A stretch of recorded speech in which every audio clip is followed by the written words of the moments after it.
ओम नमो भगवते वासुदेवाय। श्रद्धालु भक्तों, श्रीमद् भागवत महापुराण के अष्टम स्कंद के 24वां अध्याय के अंतर्गत भगवान के मत्स्यावतार की कथा, इसका प्रस्तुतिकरण करूंगा। इसके पूर्व जहाँ तक आप कथा श्रवण कर चुके हैं उसके आगे का प्रस्तुतिकरण करता हूँ। श्री सुखदेव जी कहते हैं, परीक्षित, मत्स्य भगवान की यह मधुर वाणी सुनकर राजा सत्यव्रत मोह मुग्ध हो गए। उन्होंने कहा, मत्स्य के रूप धारण करके मुझे मोहित करने वाले आप कौन हैं? आपने एक ही दिन में 400 कोश के विस्तार का सरोवर घेर लिया। आज तक ऐसी शक्ति रखने वाला जलचर जीव तो न मैंने कभी देखा था और न सुना ही था। अवश्य ही आप साक्षात सर्वशक्तिमान सर्वांतरयामी अविनाशी श्री हरि हैं।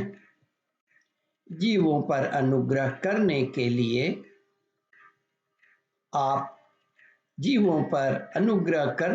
लिए ही आपने जलचर का रूप धारण किया है। पुरुषोत्तम, आप जगत के उत्पत्ति, स्थिति और प्रलय के स्वामी हैं। आपको मैं नमस्कार करता हूँ। प्रभु, हम शरणागत भक्तों के लिए आप ही आत्मा और आश्रय हैं। यद्यपि आपके सभी लीलावतार प्राणियों के अभ्युदय के लिए ही होता है, तथापि मैं यह जानना चाहता हूँ कि आपने यह रूप किस उद्देश्य किया है।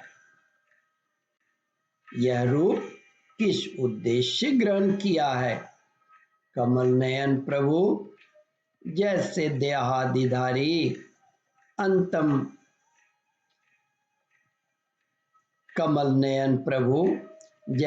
देहादिधारी अनात्मा पदार्थ में अपनेपन का अभिमान करने वाले संसारी पुरुषों का आश्रय व्यर्थ होता है, उसी प्रकार आपके चरणों की शरण तो व्यर्थ हो ही नहीं सकती, क्योंकि आप सबके अहेतुक प्रेमी, परम प्रियतम और आत्मा हैं।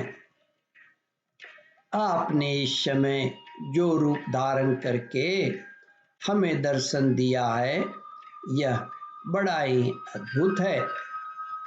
श्री सुखदेव जी कहते हैं, परीक्षित, भगवान अपने अनन्य प्रेमी भक्तों पर अत्यंत प्रेम करते हैं।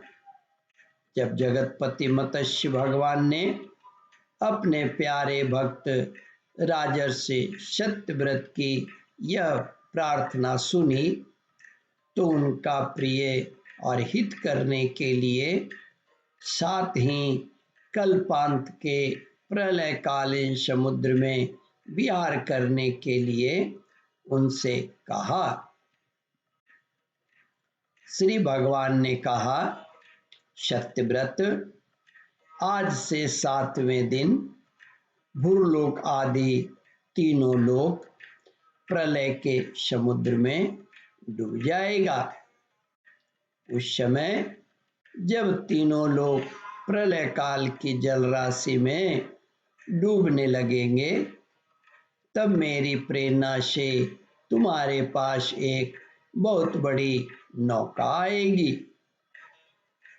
उस समय तुम समस्त प्राणियों के सूक्ष्म शरीर को लेकर सप्तर्षियों के साथ उस नौका पर चढ़ जाना और समस्त धान्य तथा छोटे बड़े अन्य प्रकार के बीजों को साथ रख लेना। उस समय सब ओर एकमात्र महासागर लहराता होगा, प्रकाश नहीं होगा, केवल ऋषियों के दिव्य ज्योति के सहारे ही बिना किसी प्रकार की विकलता के तुम उस बड़ी नाव पर चढ़कर चारों ओर विचरण करना। जब प्रचंड आंधी चलने के कारण नाव डगमगाने लगेगी तब मैं इसी रूप में वहां आ जाऊंगा और तुम लोग वासुकी नाग के द्वारा उस नाव को मेरे सींग से बांध देना। ओम परमात्मने नमः। श्रद्धालु भक्तों, इस कथा को ध्यानपूर्वक श्रवण मनन और इसका चिंतन करें। इस कथामृत का रसास्वादन अपने बंधु बांधवों को भी करावे। इस वीडियो को शेयर और सब्सक्राइब करें। ओम परमात्मने नमः।